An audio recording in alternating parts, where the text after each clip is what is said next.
What's up guys, Chris with Zaglansky Cycle, and today we're going to be looking at my absolute favorite aero disc brake bike that Specialized has ever made, and honestly, quite frankly, across the entire industry. I know right now we're seeing a lot of wild builds, and it looks like the industry is going back to aero. I know we've seen a lot of climbing bikes for the Tour de France, but it looks like the industry is going back to this aero direction. We've seen the Factor 1, which is probably one of the wildest aero bikes out there, with the front fork being extremely wide. You can fit gravel tires on there. Colinago has the Y1 RS, absolutely beautiful. And then Cervelo has their brand new S5, amazing. And Pinarello still has their Dogma F, which is a beautiful bike. All across the board, those are top tier bikes. In my personal opinion, Specialized is still the best because it looks so simplistic. The lines are beautiful. There's nothing crazy. There's no like wild looking fork. The triangle's normal, the top tube, all the lines are straight, cut and clear. That's why I've always loved Specialized. They are like the Apple of phones in the bike industry. They literally do everything you need to do, and they look amazing without going overboard. This bike is the 2019-2020 Specialized S-Works Venge in the Team Bora edition. Size 56 centimeter with Shimano decaling on there, which is not a sticker. It's painted into the frame, all gloss frame. And this bike is absolutely beautiful. We'll talk about the Grupo that's on this bike, handlebar stem, saddle, what wheels are running, crankset pedals, chain, rear derailleur, and cassette. So right out of the gate, this bike, we're running the Shimano Di2 disc brake version. Still like this one. Hoods are super thin. Looks great. Handlebar, we're running the Specialized Rapide 42 centimeter bar with the Specialized proprietary S-Works 140 negative 12 degree offset stem. And this thing is cut all the way down, super aggressive, slammed all the way to the bottom, ready for a sprint on A1A down here in Boca. Bike is absolutely beautiful. I love this thing. For the saddle on the bike, we are running the Specialized S-Works power saddle in a 143 millimeter carbon rail, carbon shell. And on the rear of the saddle there, we are running the Sticks LED light mount, which I had this on a couple of my other bikes. I told you guys I love it. Highly recommend getting it if you have any of the Specialized saddles.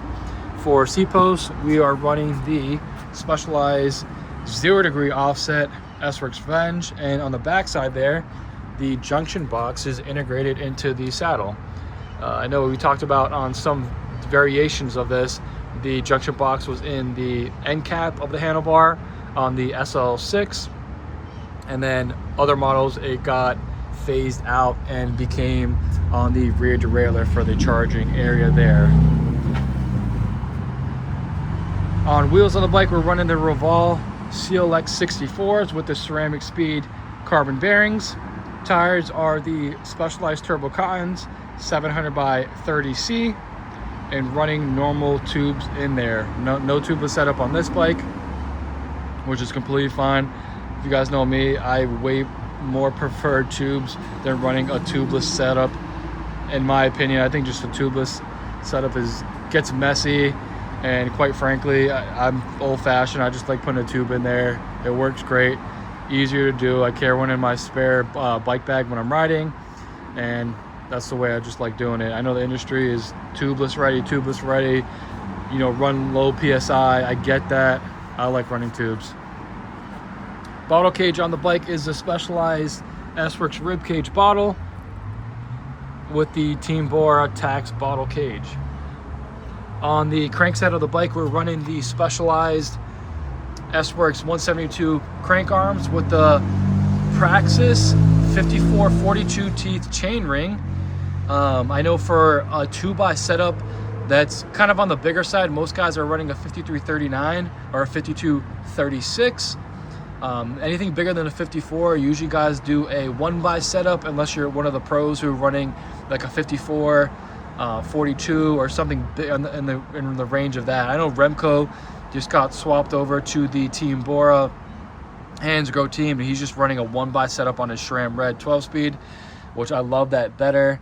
I would honestly, if I didn't have built this bike the way it is, I would have made this thing a 1x setup with a 54 1x or even a 56 or 58.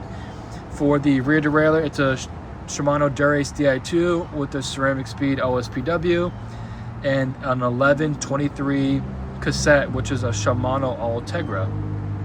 Chain on the bike is a KMC SL, I believe it's an EL or SL. I think it's a SL super light gold chain. I always like running the gold stuff because when Peter Sagan was racing on the team, he's a 7-time world champion. I always paid tribute and homage to Peter Sagan, so I always like running the gold chains in regards to that. For the rotors on the bike, we're running a 140 millimeter in the rear and a 160 in the front. On previous builds, on SL7's builds and on my other not the SL6, on my other SL7 and my other Peter Sagan overexposed Venge, I ran a 140 front and rear rotor because down here in South Florida there's not a lot of hills, and I like when the rotor is super small and it's just super clean, in my opinion, when the rotor is just smaller, because down here not a ton of hills and the braking power is suffice being a 140 front and rear. So this one, it is a 160 in the rear. I will be swapping it out to a 140. I think it's a lot cleaner setup. But here's the issue, not with this bike, but with the newer bikes. I think the SL8 going forward, the adapter that Shimano and SRAM give you on that brake caliper, here I'll kind of show you what I'm talking about. Right there, there's a mounting bracket. You could flip it either up for a 140 or down for a 160. On the new SL8s, they kind of did away with that, so you can no longer run a 140 millimeter rotor on the front. They require 160 only, which I was kind of bummed about that. On this bike, you can run a 140 front and rear, and on the SL7, you can run a 140 front and rear rotor, which down here, I love the way it looks. It's super sleek, super clean. If you're anywhere other than Florida, I get it. Having a bigger rotor for better stopping power makes sense in my mind. But down here, this is suffice. The bike looks super clean. You're not going to hurt the frame at all or the bike, and your braking and stopping power would be absolutely bar none phenomenal. For BB on this bike, it is the CeramicSpeed BB30, full ceramic bearings on left and right, drive and non-drive side. Pedals on the bike are the Lokio carbon blade pedals, paying homage to the Tour de France. These are the yellow versions. On my Marcel Kittle bike, I have the green ones, which come with the plate there, which this is a 12 Newton meter one. I know they make a 12, 14, 16. These are just the 12 on this version.